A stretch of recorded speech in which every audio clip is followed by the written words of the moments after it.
what you actually want to do. If you want to.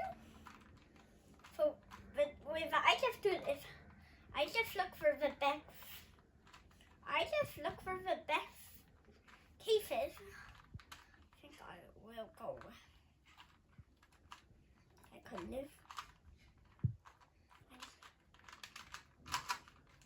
Oh, I'm gonna.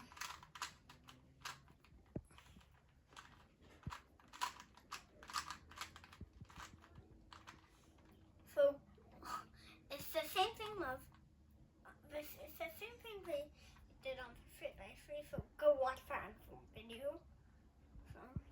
So then there's the second round. Clockwise, right side clockwise, counterclockwise. Left side up. It's the same as dodge the danger on the 3x3. Then we're gonna use the same algorithm of like upper and deeper D.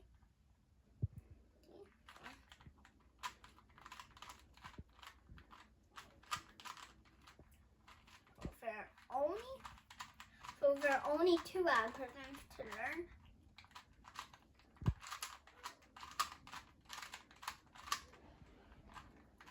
Oh, sometimes if you do it wrong, you make it and then in this case, I got a pretty annoying one.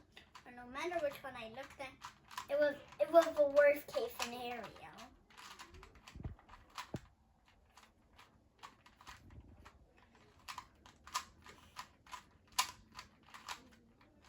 And then you just do the last turn.